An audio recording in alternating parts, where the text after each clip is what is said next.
welcome to the Orion Bowl 2025 season. Right, let's have a quick recap of what happened in week numero 1. So we had Baltimore Ravens ending the vicious losing streak that they had against the current champs, the Forbesy Niners, because according to the app, I'd never beaten the Forbesy Niners. I don't know if that's true. I am sure I'd beaten them at one point or other, but either way, that victory is good because the Forbesy Niners are a good franchise. They've got a really solid team. So to come out on top, making Edge Booker for real, it was even more satisfying watching the victory unfold as the team with no name with B were telling me how fat and useless Deebo Samuel was. And then on the next drive, he took his fat, useless ass right into the end zone for a vintage Deebo Samuel touchdown. Ooh, lordy. How's that taste? Bitter? Hard to get down? Yeah, I bet. Good win. I'm sure that the Forbesy Niners will bounce back. Big respect to that franchise.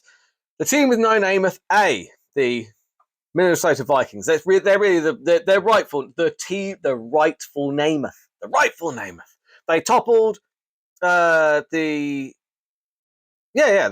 won against the Harlots, mostly because of Jackson and Wilson. It turns out that rushing quarterbacks are worth keeping after all. That is a direct quote from somebody. Somebody in the league did say that. And do you know what? They might be onto something because you also saw Baby Got Dak ride a 38-pointer from Josh Allen to take victory against the Gorillas. The coach's sons won the trash off at No Namath Park after a really disappointing week from the team with No Namath B team keepers. They really belong on a B team, if you ask me, because they were bloody useless. And don't get me started on Pacheco. Oh my God, man.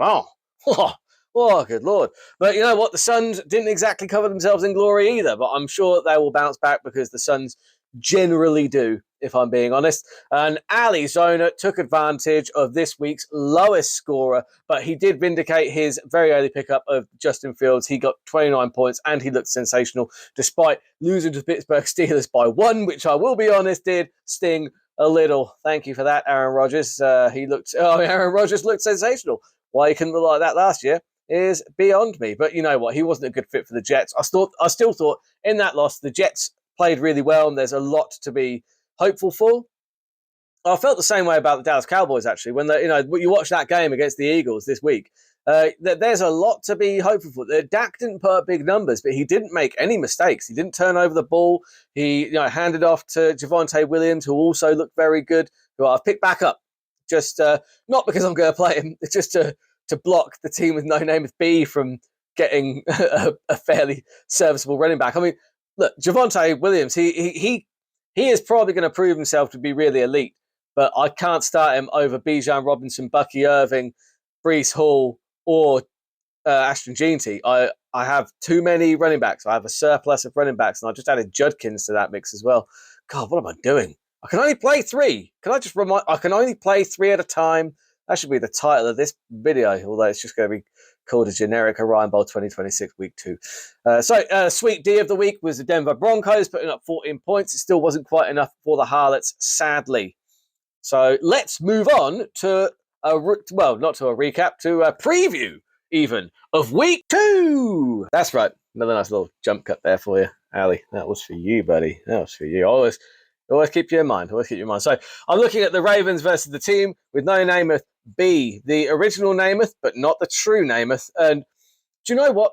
I'm going with one strategy this week. I'm going with the notion that let's be completely honest here. Can we all be completely honest here just for a minute? Can we just talk honestly just for a minute? You take a look at the team with no Namath's lineup and you tell me how many. He's got one elite player. His name is CD Lamb. Well, who can play currently. He's only going to get points if Dak Prescott throws to him. Ergo, I'm playing Dak Prescott, which halves the only player worth a damn on his team.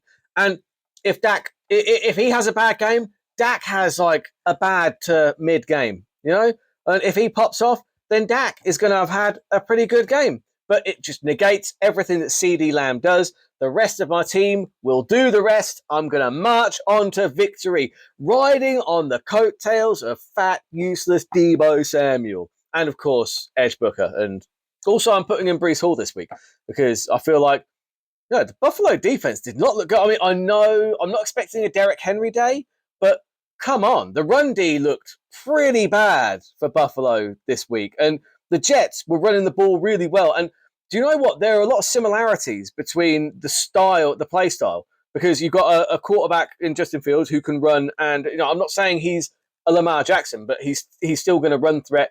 And it's a similar kind of tempo. And I feel like they didn't stop the run very well. And the floor for Breece Hall is actually very good because he put up 15 points, well, just shy of 15 points in week 1. And he didn't score a touchdown. So that's his floor. He's being used as the guy to get the yards down the field. And that's good. You want a running back who's doing 100 yards a game. That's what you want, really. Don't get me wrong. It's nice having the flashy running backs as well, like your Bijan Robinson and your Bucky Irvings, who are heavily involved in the passing game. But, I mean, I don't care how you get your yards. Obviously, but you look at like Bijan Robinson, he got 34 rushing yards, which is pathetic for a running back. Luckily, he did get 86 receiving and a touchdown, so it was pretty nice. But you see what I mean? Breece Hall, he's a real running back. Like, he will run, and he's got his athletic potential is very, very high. So therefore, he is going in this week. And I haven't quite decided, because a lot of my players are playing very, very late on, up to Tuesday at 3 a.m. for God's sake. What the hell is that about for a start? And so I'm going to make my mind up over which of my other running backs to put in. But I am going to be starting with Breece Hall and obviously Bijan Robinson as well. And but Bucky or G&T is up for debate. It's up for debate. And so I like my chances in that one. I'm going to back myself there. I'm going to say the Ravens take the win. The Minnesota Vikings, the one true Namath, are taking on the coach's sons. Now, the coach's sons didn't have a great week, but they have got some very good players. Christian McCaffrey for starters. You've just got to look at him. Jamar Chase, he's got some real good talent on there. And the Suns have this habit of picking up these players that just start doing brilliant things. It's really kind of annoying. Having said that, the Vikings are rolling. Lamar has a nice matchup this week against Cleveland. I think the Suns have a chance if Krosky Merrick gets more involved in the Washington run, but I don't see him really putting up much more than Chuba Hubbard's going to do, because he is the Carolina offense. And in a game where Carolina were losing, I think they still gave him the ball something like 17 times. That is some fantastic production. That Chuba Hubbard is probably going to be the difference maker here, and Chuba is going to get the win for the one true Namath, in my opinion. Then we move on to Arizona versus Dak. So overall, Arizona, they're just a much stronger team. If you look at their lineups objectively, they are much stronger. I mean, Dak has the edge in age and people being good in 2021. He's got he's got the market cornered in that regard. But I would say, caveat, Dak definitely has a chance. If Allen can drop another 40 burger, and if Jefferson can actually find his previous form, then Dak has a chance. Outside of that, he has no chance. Suck, that's what you got. Dun, dun, dun. So no chance for Dak in that one either. I think that Arizona steamrolls him. Then you've got the Gorillas versus the Niners. Niners, I don't think I really need to really embellish on that too much further. You can all see the lineups, right? I mean, Niners, the Forbesy Niners all day, right? Come on. Look, I'm trying to be nice, but tell me I'm wrong. Tell me, you point to a player on the Gorillas lineup and tell me that you seek him for a trade. Come on. Maybe Kittle, but Kittle's out, which brings me on to my next point. Make sure you get Kittle out of your lineup, Gorillas. Come on. If you want to win, and I'm wrong all the time, so by all means, prove me wrong. I don't like your lineup. I don't like your roster. I won't pretend that I do. But you need to play a full team. Currently, Pickens is on, not Pickens, Kittle. Kittle's on IR.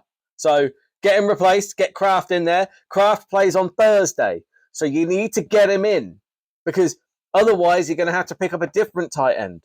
And I will deduct 10 points. And I will move you down the draft order. Because I believe we had this discussion last week. I believe I mentioned something about a toaster bath last week. And I don't want, obviously, look, it's fun. I just want people to, no, I'm kidding. Look, just get it. I have every faith in you. Get it sorted. Legion versus the Harlots.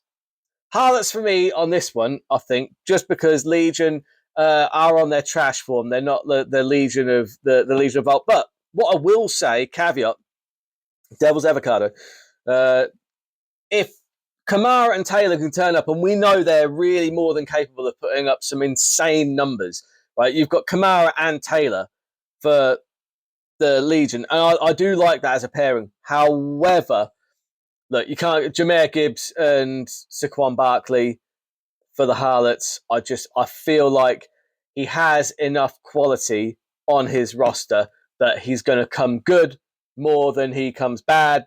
So I'm going to go with the Harlots for that one. And that is everything for week number 2 and the recap of week 1, numero 1. So as always, if I picked you to win, by all means, prove me right. But if I picked you to lose, feel free to prove me wrong. I'll see you next week.